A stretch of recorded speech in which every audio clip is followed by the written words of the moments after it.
Clarice Lispector, A Legião Estrangeira, é uma das sugestões do Pedro Mexia para a rubrica de sugestões de leitura deste mês. Pedro, a Clarice Lispector já estava publicada em Portugal, agora tem uma nova chancela, digamos assim, mas este livro, com esta organização, ainda não estava disponível. Por que é que o quiseste trazer? Sim, o livro, essa é a versão original com que ela publicou no Brasil, que tem uma primeira parte com contos, embora contos sui generis, porque alguns são, por assim dizer, contos não narrativos, são alegorias ou às vezes quase, não direi exercícios porque não têm uma vertente lúdica, mas quase exercícios. E depois tem uma segunda parte composta por crónicas, páginas de viagem, páginas diarísticas, etc. E a versão que existia em Portugal tinha só os contos. Eu acho bem que se retome a versão original, embora seja um pouco confuso, porque mas ela justificou isso de uma forma tão fascinante que derrota as nossas objeções. Ela diz que também incluiu textos que não prestam, como ela diz, porque os textos que prestam também não prestam. Ou seja... Essa segunda parte dos ditos textos que não prestam chama-se a gaveta de fundo, não é? Sim, sim. Exatamente. Portanto, ela própria se refere a eles como sendo secundários. E, na verdade, não são todos, longe disso, desinteressantes. Não são de todos interessantes. Mas é estranho, é uma mudança de registro. Os contos do livro, que são alguns deles mais... experimentais, talvez, não sei se é bem essa palavra, são muito curiosos. Tem um texto que parece ser digamos assim, um desenvolvimento da ideia e da pergunta de se nasceu primeiro a galinha ou o ovo. E é isto, basicamente. A altura parece ser um jogo linguístico, mas evidentemente que a pergunta o que é que começou primeiro é quase uma pergunta metafísica, não é? Portanto, e depois tem outros contos onde há um conto que é praticamente uma viagem de A a B, de uma empregada doméstica que uma família manda para a casa de outro familiar. E ela faz essa viagem e depois também não é bem recebida no sítio onde vai e depois morre, e é só isto que se passa. Não tem nada, mas tem muitas coisas, no nada há muitas coisas. E tem um conto que eu acho que é um dos melhores contos dela, que se chama Os Desastres de Sofia, ou só Desastre, não sei se tem artigo. Tem, Os Desastres de Sofia.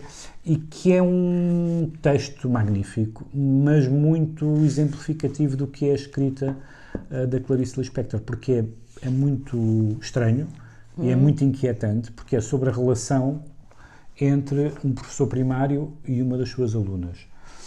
Agora, o que é que quer dizer relação neste caso? Não é claro, porque não é uma relação sexual, ele não é um pedófilo. Ela também não tem idade para estar apaixonada por ele.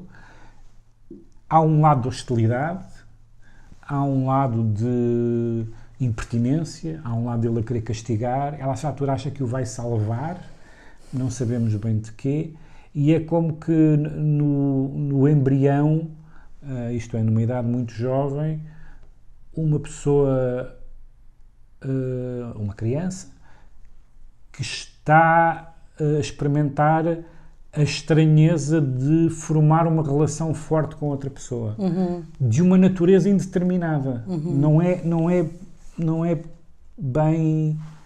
ou seja, a ideia, por exemplo, de que uma aluna do ensino primário diz que precisa de salvar o professor, não é? É altamente bizarro. E ainda por cima nunca percebemos de que é que ele precisa de ser salvo exatamente, não é? Há umas especulações biográficas, etc. E é muito exemplificativo do que acontece na Clarice em termos de enigma. Há um enigma das personagens, há um enigma das frases, há um enigma das fórmulas, e isso mantém-nos interessados de uma forma muito viva ao longo do texto. É talvez o texto mais forte, para mim, o texto mais forte desta coletânea. Que tem, por exemplo, para exemplificar o que acabaste de dizer, vou tirar daqui a Ofélia. Não é a primeira vez que acontece a Ofélia aqui em casa a interferir nos vídeos, personagem secundária.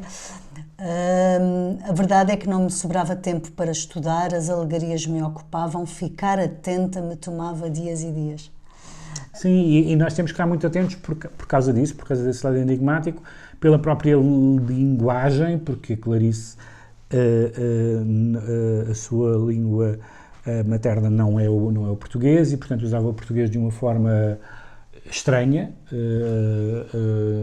não errada no sentido próprio, mas uma coisa que um falante português não usaria assim, embora de facto nós saibamos que os brasileiros têm uma noção da plasticidade da língua muito mais desenvolvida do que nós portugueses.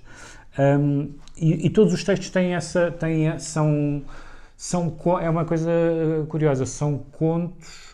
Toda a gente sabe que, por exemplo, não se pode fazer uma sinopse de um poema, em geral.